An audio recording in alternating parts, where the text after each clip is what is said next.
കുന്നമംഗലം നിയോജകമണ്ഡലത്തിൽ വിവിധ പ്രദേശങ്ങളിൽ mini mast ലൈറ്റുകൾ സ്ഥാപിക്കാൻ നടപടിയാവുന്നു. ഇതിനായി 81 ലക്ഷം രൂപയുടെ ഭരണാനുമതി ലഭിച്ചതായി PT റഹീം MLA അറിയിച്ചു.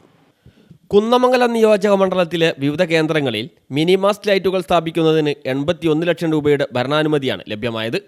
കുന്നമംഗലം ഗ്രാമപഞ്ചായത്തിലെ ചാത്തങ്കാവ് ഹെൽത്ത് സെൻ്റർ പരിസരം, വരട്ടിയാക്കൽ ജംഗ്ഷൻ, തെയ്യൻ സ്മാരക മന്ദിരം പരിസരം, ശിവഗിരി ചാത്തങ്കാവ്, പെരിങ്ങളം ശ്രീദുർഗ ക്ഷേത്രം പരിസരം, പള്ളിയാറ ക്ഷേത്രം പരിസരം, ഉപ്പഞ്ചേരിയിൽ ബസ് സ്റ്റോപ്പിന് സമീപം, പടനിലം പെട്രോൾ പമ്പിനോട് ചേർന്ന് പള്ളിയുടെ മുമ്പിൽ, Puzhakkal Bazar, Pilassery crusher road junction, Pilassery school junction, Kalarikandi പള്ളിക്ക് മുൻവശം, വെള്ളക്കാട്ട് താഴം, പെരുമണ്ണ ഗ്രാമപഞ്ചായത്തിലെ ആമ്പിലേരി അങ്ങാടി, തോട്ടത്തിൽ, ഈയക്കാട്ടിൽ, തെക്കേപ്പാടം, പുനത്തിൽ ബസാർ, പയ്യടിമീത്തൽ വായനശാല പരിസരം, Sarika junction പെരുമൺപുറ, Parakkandam, മലങ്കാളി junction, Triveni junction, Mundupalam പെരുമണ്ണം, തയ്യൽ താഴം, പൊയിൽ താഴം, പാറമ്മൽ, പാറക്കുളം, ഒളമണ്ണ ഗ്രാമപഞ്ചായത്തിലെ വിവിധ സ്ഥലങ്ങൾ എന്നിവിടങ്ങളിലാണ് മിനി മാസ്റ്റ് ലൈറ്റുകൾ സ്ഥാപിക്കുന്നത്.